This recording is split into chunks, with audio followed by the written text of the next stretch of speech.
Welcome, everyone.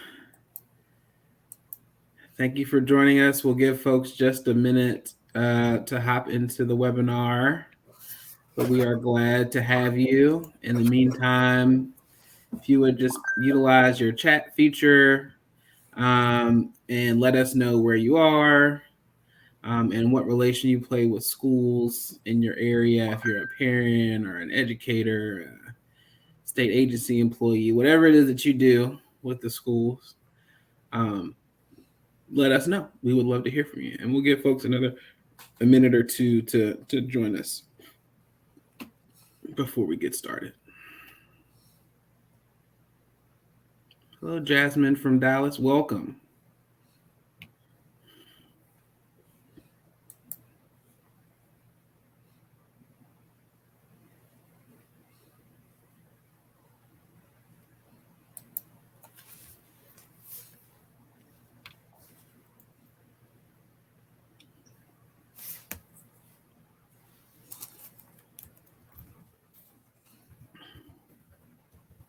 So I see we've also got Miss Saavedra, Maritza, Deborah, Melody. Welcome to all of you as well.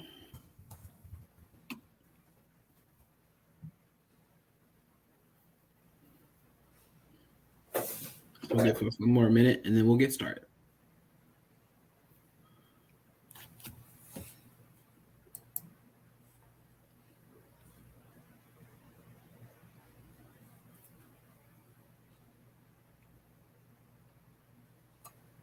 Welcome, Denise.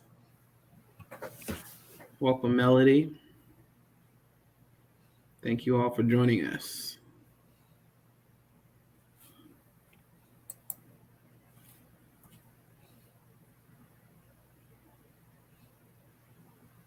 All right. So I think we're going to go ahead and get started. And welcome, Norelli. So you all, hopefully you're in the right session. This session is going to be entitled Authentic Family Leadership and Post-Pandemic Recovery. And we're going to talk to you a little bit about family leadership in the context of the pandemics, make some recommendations, and give you some thoughts about IDRA's particular approach to family leadership and family engagement and how it's been impacted by our pandemic recovery. So we'll start with introductions. I am Terrence Wilson. I am IDRA's Regional Policy and Community Engagement Director. In that role, I manage a lot of our policy work and community engagement work that we're doing outside of Texas in the same region as the EAC-South. And I'll kick it over to Aurelio. Good afternoon. My name is Aurelio Montemayor, and I'm the point person for family engagement at IDRA. Excellent. And so hopefully you all see the pinned chat message. But if you haven't seen it, please feel free to go ahead and utilize the chat to introduce yourself. And also over the course of this presentation, we would really love it if you all would ask questions or even list your comments. We're going to try to monitor that as we go forward. And so we want to hear from you. We want this to be interactive as much as possible, even though we know we can't see you or hear you. But to the extent you can use the chat, please feel free to do that. So we thought we would just start with a quick little video that we developed at IDRA that gives you the quickest overview and the best way we can about our approach to family leadership to give us some context to how we approach this work. So I'm going to switch over to the video and hopefully you all can hear it. If folks will let me know if that audio. This session will be an introduction to family leadership and education. My name is Aurelio Montemayor. I'm a senior education specialist.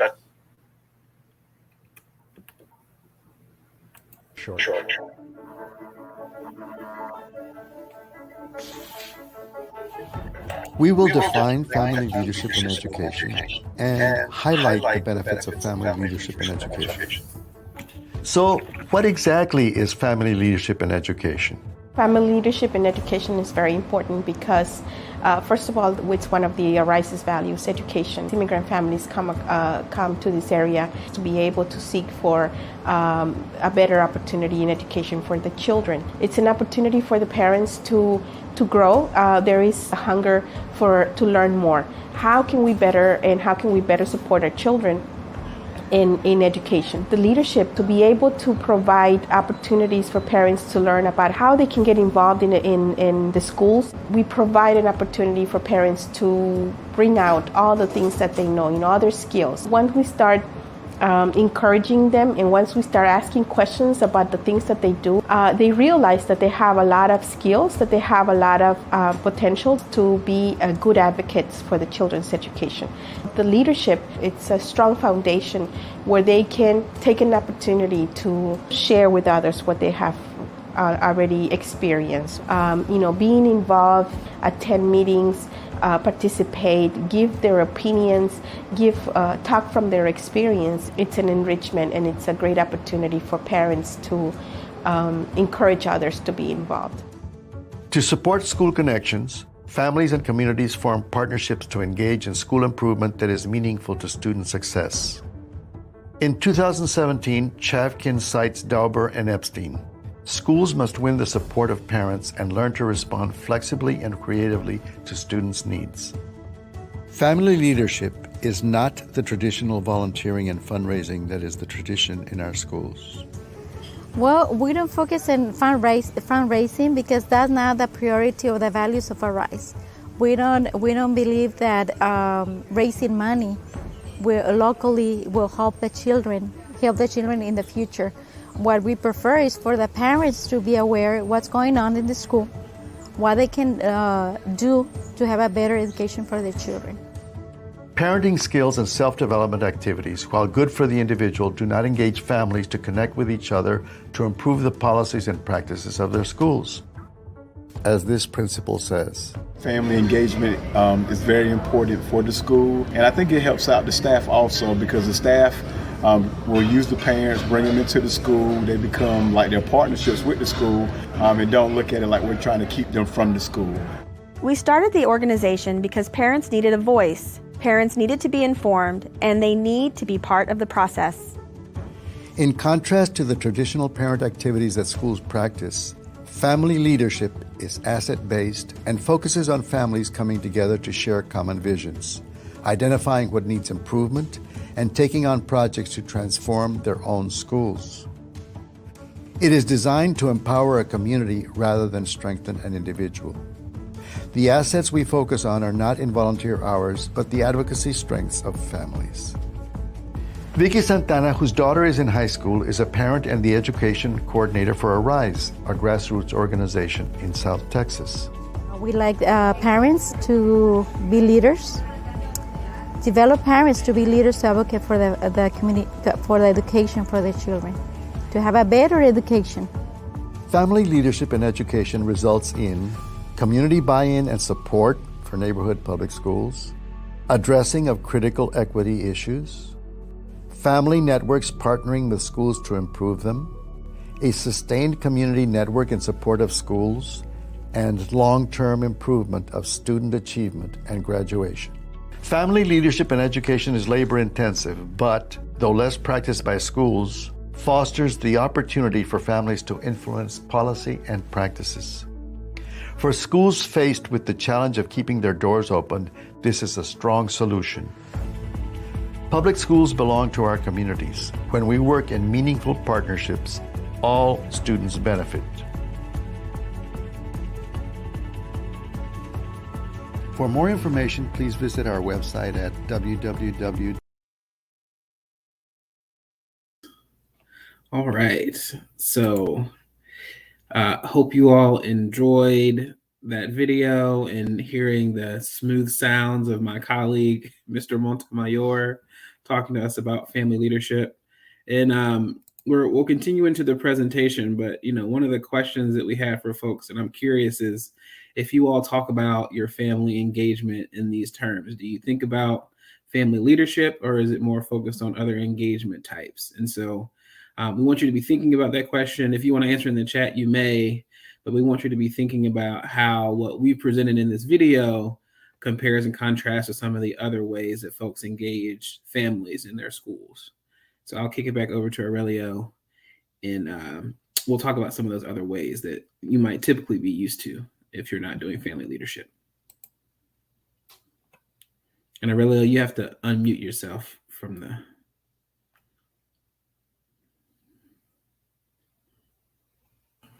There you go. We can hear you now. Go ahead. Thank you.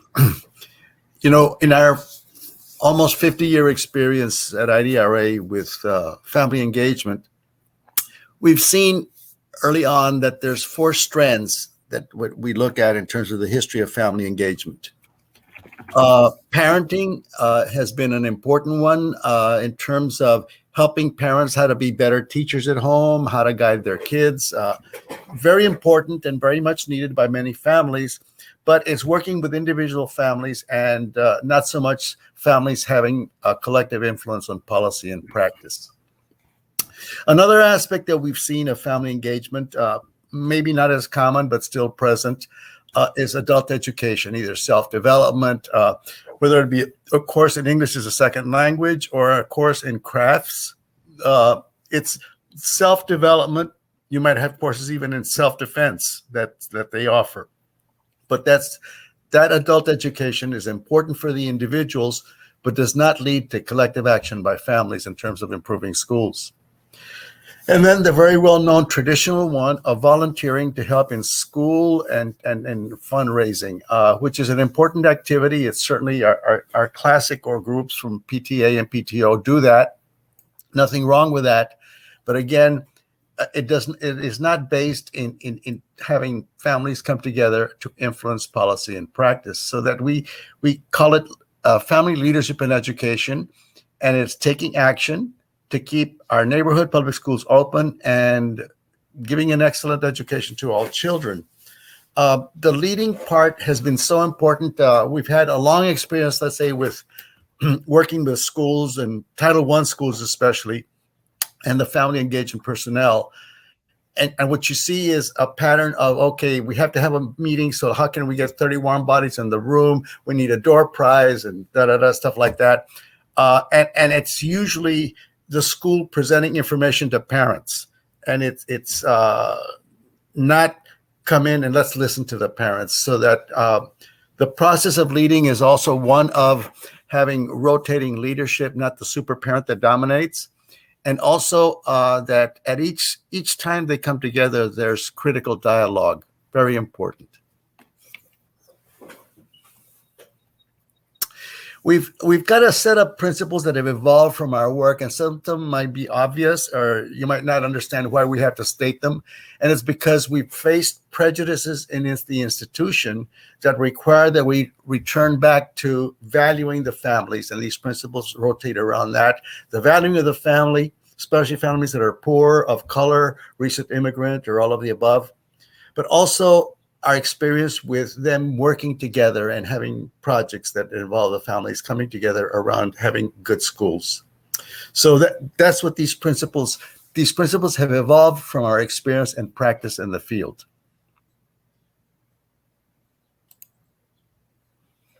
I noticed that the last one is the one. It's kind of a culminating principle that when families, schools, and communities come together, they can become a very strong sustaining force to have an excellent neighborhood public school, especially in an age when schools are in a 3 strikes and you're out kind of thing. The kids are failing the tests, and so eventually they close the school. And the schools that are most threatened are those in the poorest neighborhoods. Absolutely. And so as we, go forward into thinking about the context, I posed a question in the chat bar that I'd love to get some responses from you all. But the way that we talk about family leadership, is it the same? Is it different from the family engagement that you all are used to engaging in the chat bar, in your school? And it has been through the chat bar probably a lot over the last year. And so we're curious about that question because it really does have an impact on where we're at with family engagement and into post-pandemic recovery. And particularly, we're in a situation now where the students are going to be going back to school. Some of them went back to school in the spring, to various success and failure rates, right, around that. And so I think that we've learned a lot over the course of the pandemic with regard to how families should be and can be involved in the education of their students. We've had to do it out of necessity. Parents and caregivers have had to be much more actively involved in their students' education, and as a result, schools all across the nation, all across the South, have engaged in practices that have really been aimed at increasing family engagement over the past year. And so it's interesting, we're at a point now where we're in quote unquote pandemic, recovery. We're going back to school, although we do all know about Delta variant and other variants, right?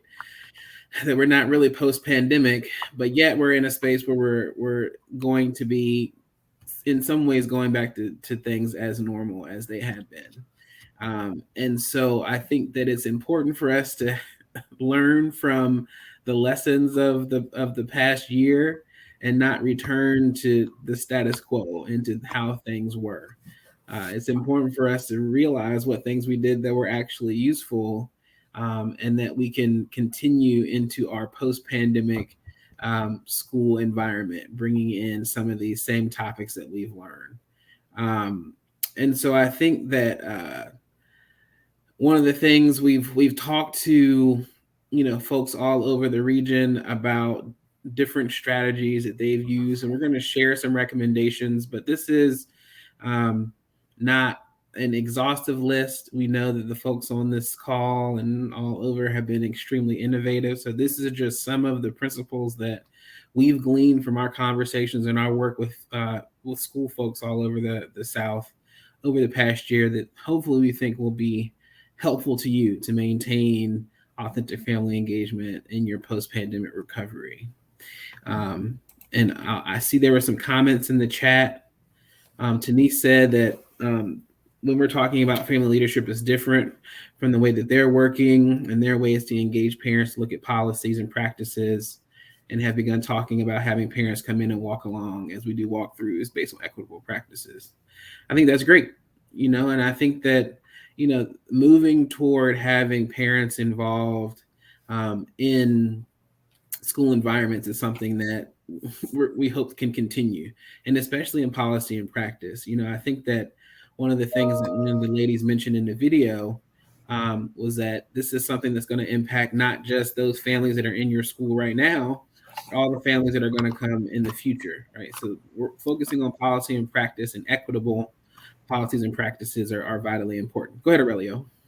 One of the challenges that we faced in terms of our model, in terms of families working together around projects, was when we became isolated and separate because of the pandemic.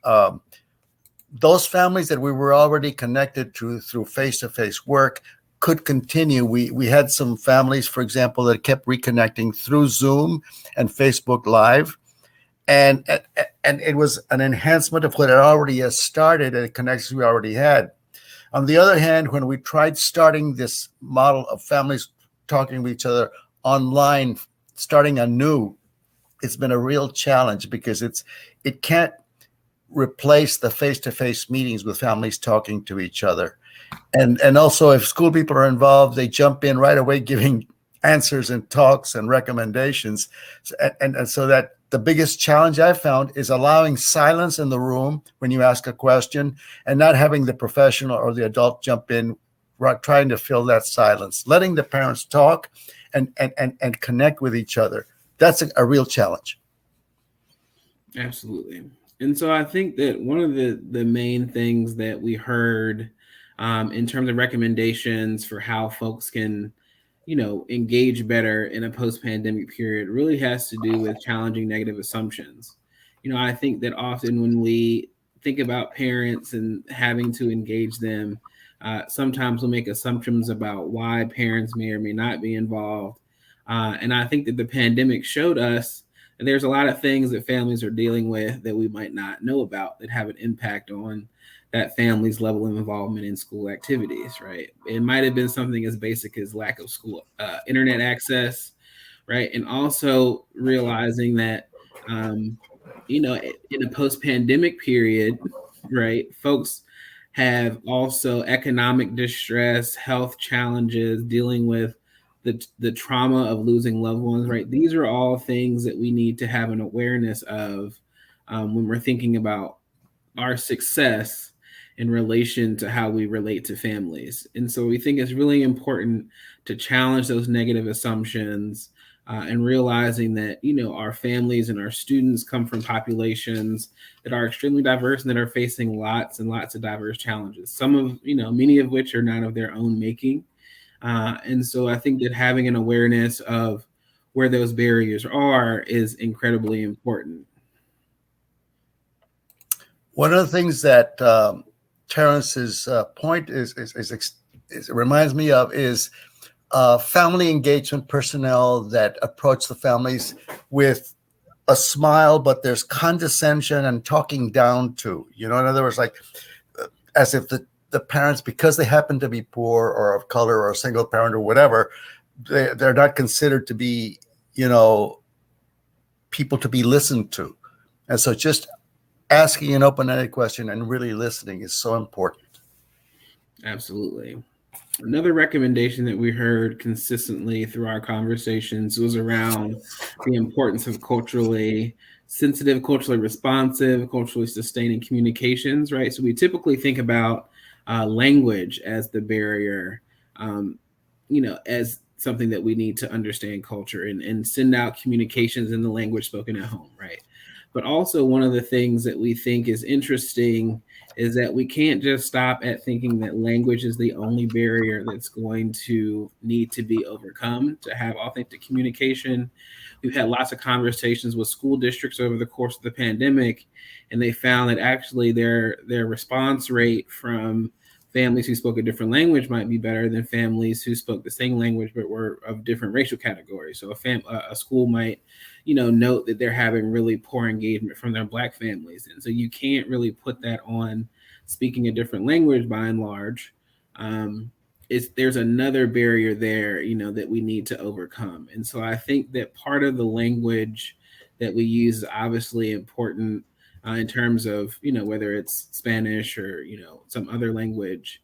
But I think having inclusive language is also important. So when we're talking about, asking for parents, right, realizing that there are lots of key relationships in students' lives that you might want to be bringing into these conversations. So not just the parents, right, the caregivers, the aunts, the cousins, the whomever, right, who is involved in that child's life. Especially if they're, involved in their community. And so as many folks as you can, obviously we know that some conversations are primarily for the caregiver, but in the sense that you can use language that's inclusive, we think that's very, very important. And we've seen when people have changed their language, they've been able to bring more people into the conversations and actually increase that amount of engagement, even during the pandemic.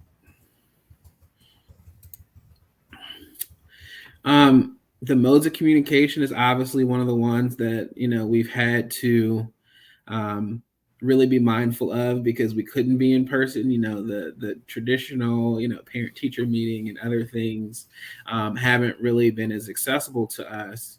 And so we've had to get into using a virtual means of communication. But I think that there are different platforms that we've seen people have more success with. And they're the platforms that allowed for conversation, for two-way communication as the goal, right? And so they can be structured, right, in a large setting via virtual town halls or things of that nature.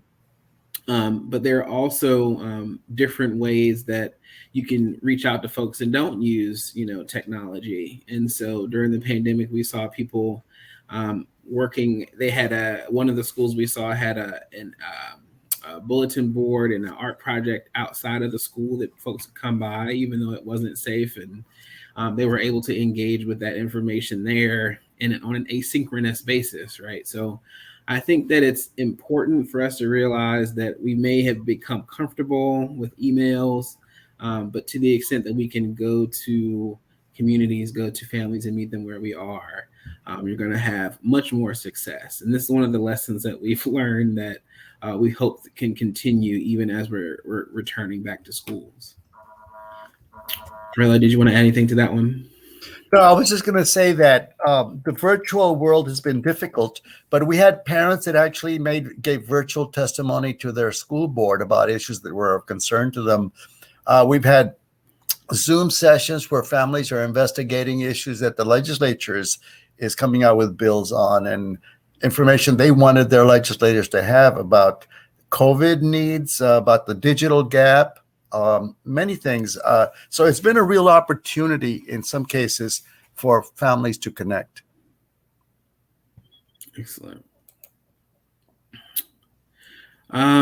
So next is one of the things that we've seen a lot of success with in terms of a strategy is really making sure that as the result of these communications, it's not just to gain information, but it's also to co-identify goals, barriers, ways to address challenges, right? When you bring families together and you hear from them, it's really important that you also involve them in the processes of addressing whatever barriers need to be overcome, right? And so I think that piece is important because we do a lot of asking things of families, sending them surveys, getting information for them. And so I think having them involved in the change process is vitally important as well. And I think, also having an understanding and awareness of the issues that are going on in the community, and realizing that it might not be the things that you think are important, right? It might not be the things that are important to those families that you need to interact with. So it's really just being in dialogue and being in communication and working together. And so that co-creation piece is vitally important, and really understanding the benefit that you get in returning that by letting those folks be involved in the change-making processes. Really, anything to add for this one? Nope. I'd like to see what people in the group want to say, ask, or comments.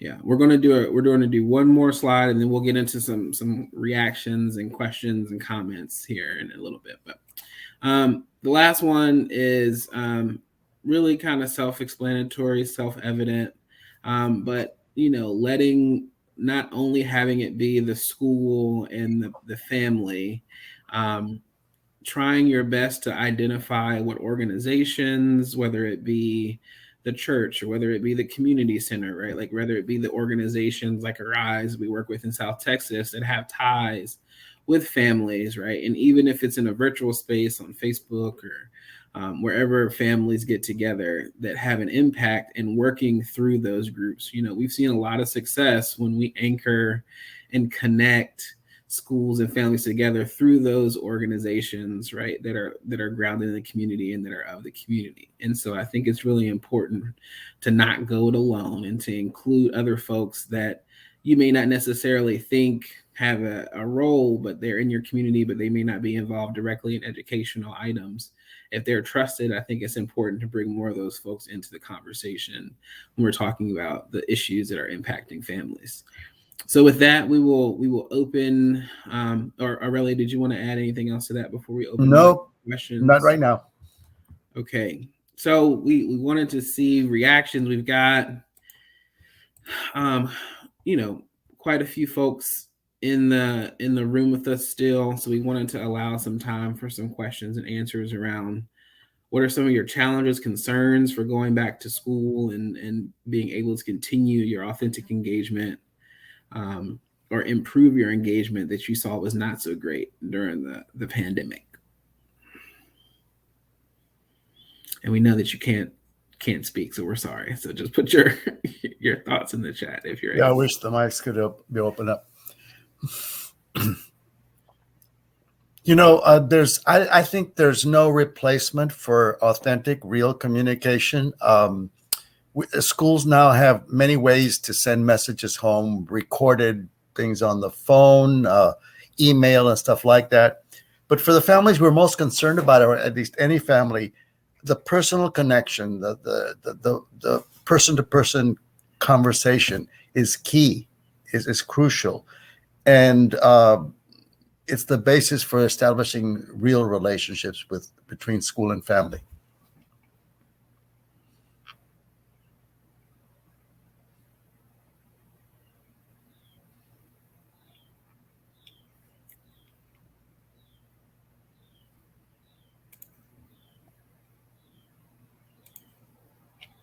So I see folks are thinking real hard.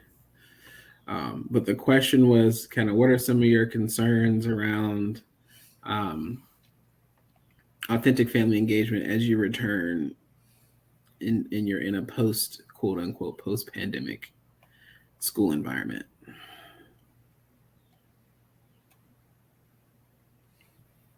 So Melody says she agrees. As a parent, she doesn't like communication just on social media. During the pandemic, there was one lady that we were talking to in South Texas who was so excited because she had a weekly call from her classroom teacher who spoke Spanish and was asking her how the child was doing at home. And she said, I'd never had that kind of communication, and I love it. The lady was just so excited that somehow the pandemic allowed her to have that real human communication with the teacher. And I'm curious, do you all feel like the level of engagement that you received either as a parent or if you were responsible for doing additional outreach to families, do you think that it increased over the course of the pandemic? We've heard a lot of, folks tell us that they felt like they got a lot more contact from the school or did a lot more contacting. But how do you all feel about the level of engagement that you all had during the pandemic?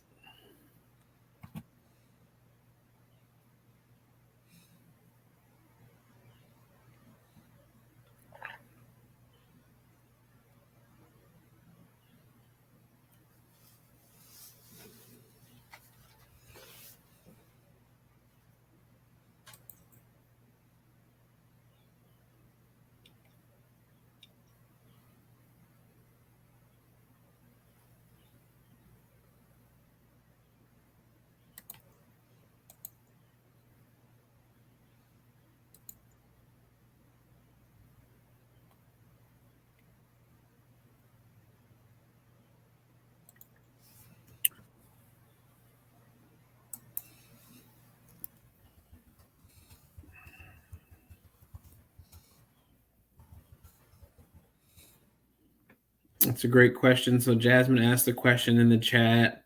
As families return to work, it may be harder for schools to get into contact with families, and it may become more difficult. Do we have suggestions or plans of action to engage with families who might benefit from engagement outside of 9 to 5? Great question.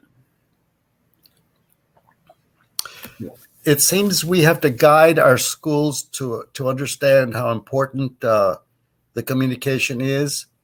And you also might not want to consider numbers, but rather the quality of relationship. If you can have 3 to 5 families, for example, that you are communicating with, the teacher set a goal of having a few families to establish and then bring those families together somehow.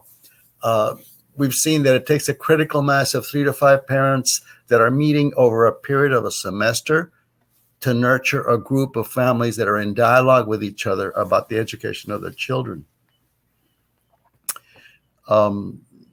Because as somebody mentions here, districts aren't really set up right now, for the most part, for this kind of communication we're talking about. So it's going to take individual effort, but also not shoot for, I want to have 30 parents in the room next month. It's not so much the numbers as the quality of the relationship that is established over time.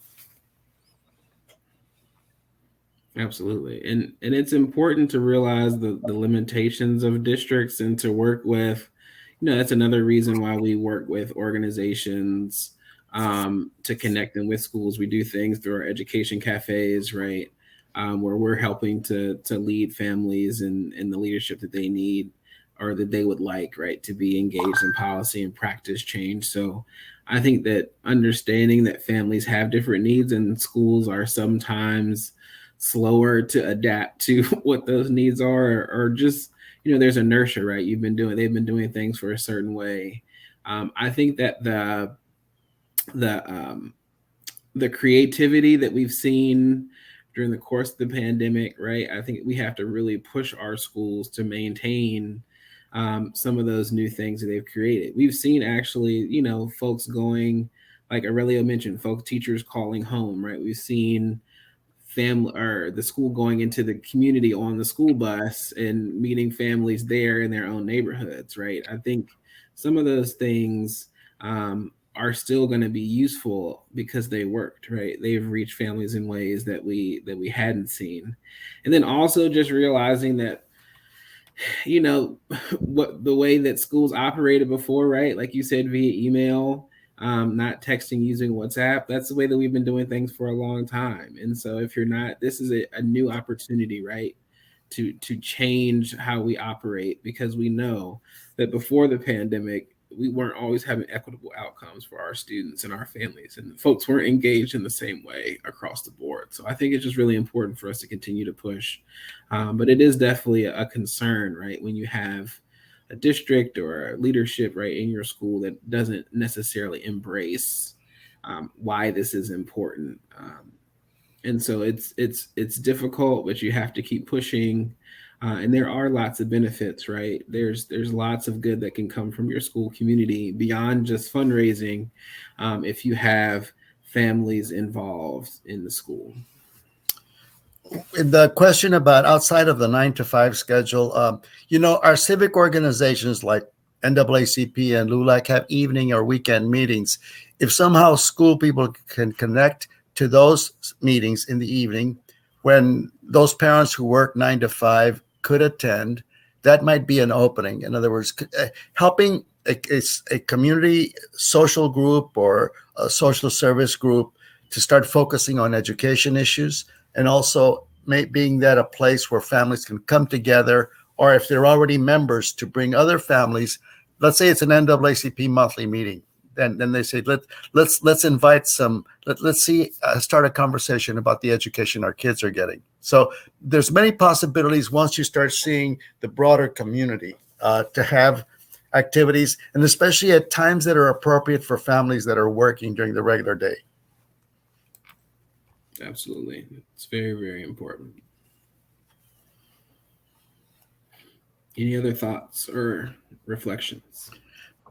And don't worry about the numbers. Rosemary said about having enough people. If one or two of people in a school, in a campus, are already communicating with some families and just persist in it on a monthly basis or a 6-week basis, that starts it. It's like a little ember that you blow out until you have enough of a spark to have a little fire over time. Just persisting with them is important.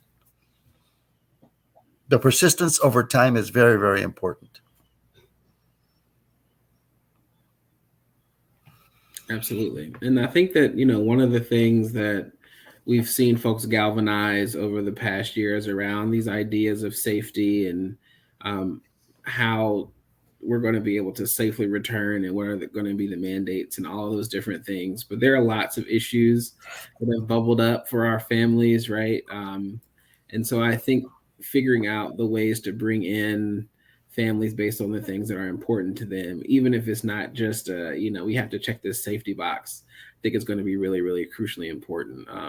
The pandemic has had a huge impact, right? But there are lots of things going on in the lives of our families, whether it's economic distress, health disparities, other things that we can be involved with to let them show them that the schools have an interest in their success and want to bring them into the community. So I think that's an important piece of this as well.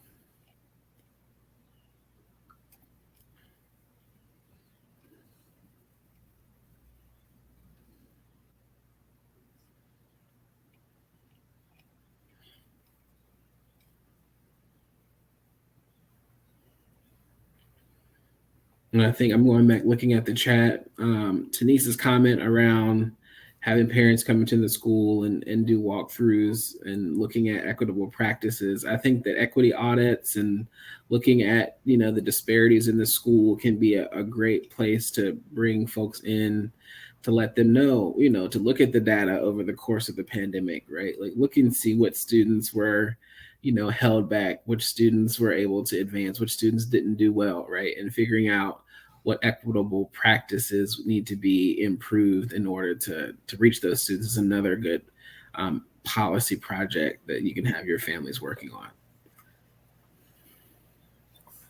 We also have a very expanded vision of the different tasks of leadership. It's not just who's the president of the organization and stands up in front of a group, but how all the tasks that a group does to get a project done, they're all leadership tasks. And expanding our view of what it means to be a leader and allowing each family, each person, each caretaker to have a voice in the effort and therefore be a leader because they had a voice in the effort.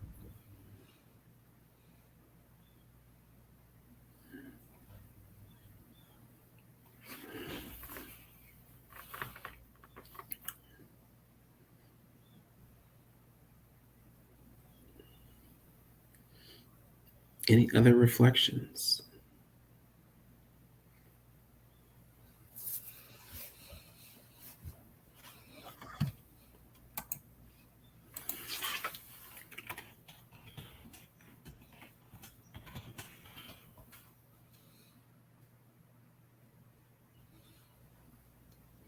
Yeah. Jasmine, where are you located?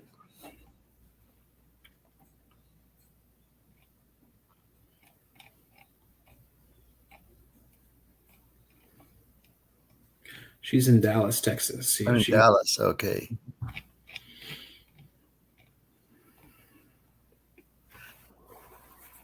Just a little bit north of San Antonio.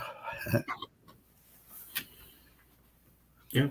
I mean, there's a huge link to your point around the connection between families being involved in the school and the success of students. There's, and someone asked about how we can, help get our district folks motivated to move in that direction is being able to show the research that shows that connection between family involvement and how well students do at staying in school, performing better in school, right? We know that having the families involved is good for the students and their success. So I think that ultimately that's why all of us are working in education, because we care about student success. And so this is just one of the ways that we can show that that we can be helpful to our students. And so why would we not do this and use this approach?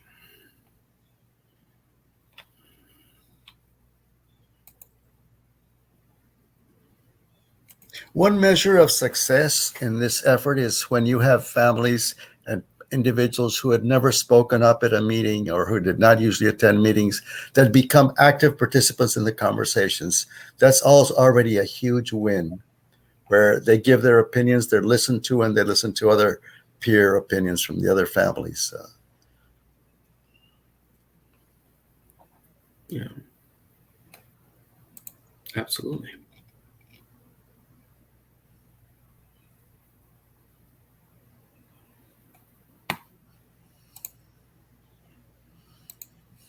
The video clip that you saw at the beginning is part of a set of 5 short clips. There's one on authentic communication, outreach, another one on Education CAFE. So if you visit our website and click on those links, you have tools that you might use to continue these ideas or to present these ideas to peers, the stuff we've been talking about today. And if you live in the the region that's covered by the EAC-South, right, then please feel free to reach out to us. We have ways to help you start your own Education CAFE as well, which is our family leadership model. Community action frameworks for excellence is what Education CAFE stands for. And this is the examples that you've seen were out of our Ed Cafes. So if you have an interest if you work for a school that has an interest in doing this kind of project, we would love to help support you in that way as well through the That's Arkansas, Louisiana, Georgia, Mississippi, Florida, the whole South. Yeah. Tennessee. Mm-hmm. And our colleague Terrence is, in fact, in Atlanta. He works in the Atlanta area, so very connected to the Georgia community. Absolutely.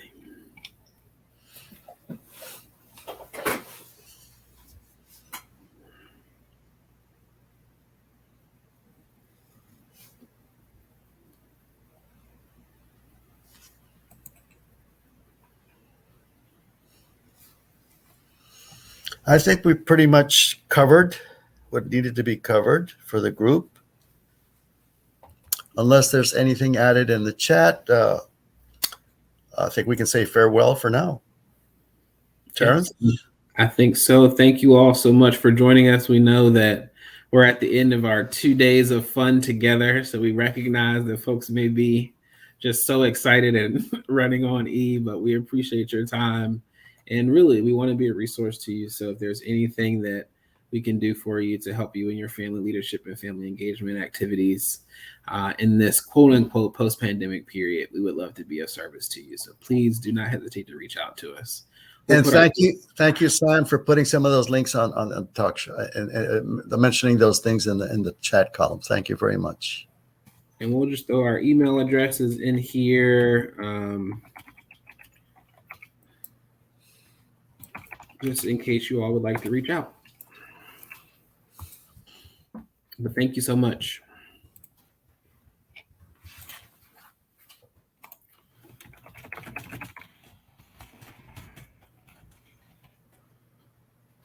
You did mine and I did mine. We see who's the most important here. And have a pleasant and restful weekend, everybody. Thank you. Thank you.